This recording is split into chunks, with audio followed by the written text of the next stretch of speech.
Hi, I'm Matt, and welcome to Tech Tested. Today, we're going to be covering a very important build log. We will be building my wife her very own personal PC.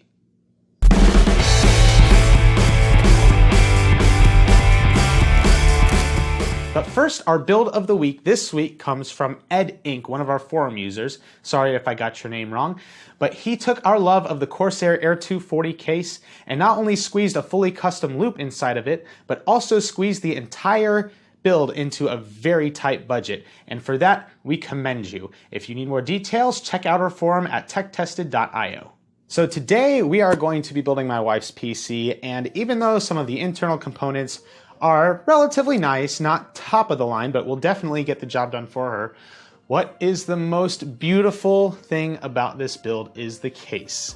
And without further ado, let me introduce to you a black bag. No. We have in front of you the InWin 901. A very beautiful mini ITX case that we plan to squeeze all of these great components in and build a really nice rig for my wife that she can display in our living room in front of all of our friends. Now, there are some features about this case that make it absolutely stunning, namely the tempered glass on either side of the case, which means you can display it from either side, preferably from the side though that shows all of your internal components like your processor, motherboard, RAM, and graphics card. And this very beautiful gold aluminum chassis frame that really provides a lot of structural rigidity while remaining just stunningly gorgeous. Now, first things first, when you're building in a case with tempered glass side panels, you want to remove the tempered glass side panels very gingerly. Be very careful and set them aside till you are ready to reassemble the entire case. I'm going to attempt to do that now.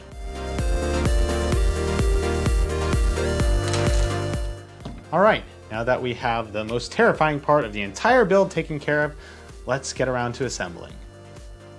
All right, so the first thing we're going to be doing is getting our cables out of the way and installing our motherboard. So let's get the cables out of the way first and we can move on from there. And as is tradition, I have forgotten to include the motherboard I/O, which will obviously have to be remedied in the future because we do not have time to run all the way back to my house and grab the I/O.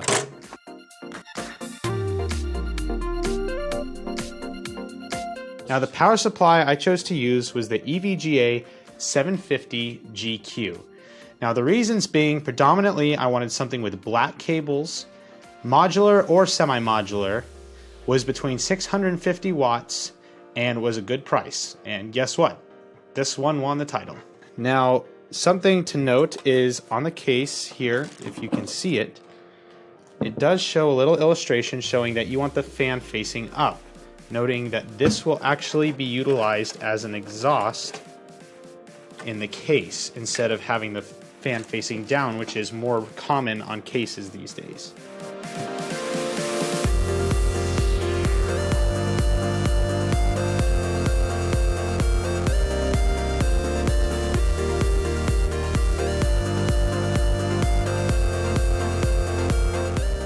Next things I'm going to be installing are the processor, which is an i7-4690K, and our CPU cooler, which is a CoolerMaster Gemini M4.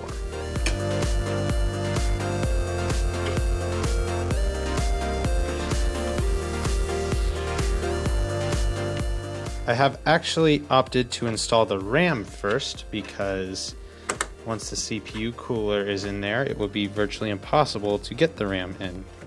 This is just a 16 gig kit of Corsair Vengeance low profile series, which in theory should sit just nicely below our CPU cooler.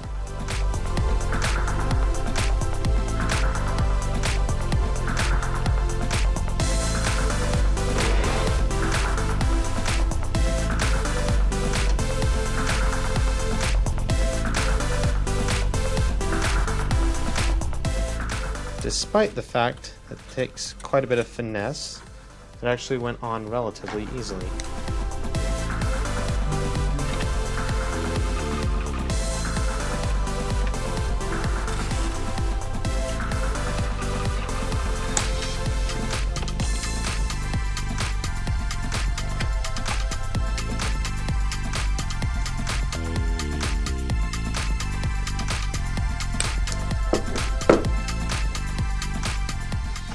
Something to note, we are not using the stock fans. I got two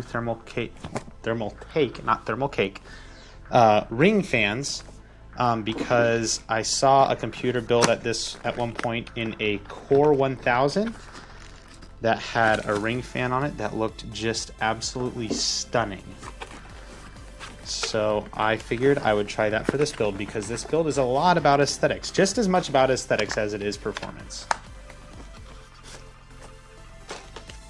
By the way, my wife wanted to pull all these components out of their packaging before the video shoot. I told her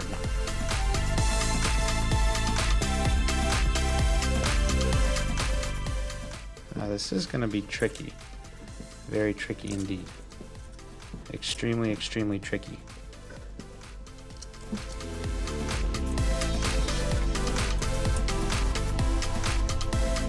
Okay, these clips, Gemini crickets, don't seem to be holding. We are running out of room in this hole.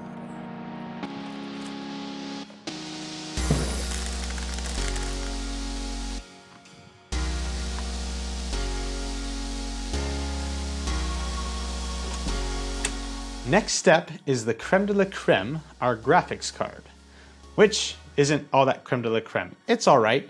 I got a good deal on Craigslist on a GTX 590, which, for those of you who don't know, is an antique at this point and is a dual GPU, but I thought, hey, looks like a good deal, let's see how it performs. The absolute best feature about this Craigslist buy is the previous owner never removed the ever so delectable plastic off of his graphics card. Step 1, remove covers.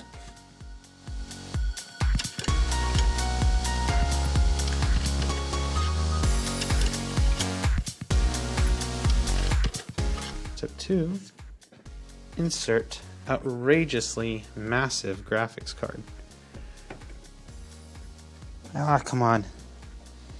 Get in the hole. Oh, we are in the hole. We're in the hole. That barely fits. That really barely fits. Check that out. And the best part is you know it's going to perform any AMD card you can buy because of this part right here. Oh, jeez. That better be cut. Now we have to figure out how to squeeze these cables through this hole. There is not a lot of room to work with. Now, once the cables are through, we're good. There should be no issue. But this has to fit somehow through here. So hopefully it is not much bigger than my finger.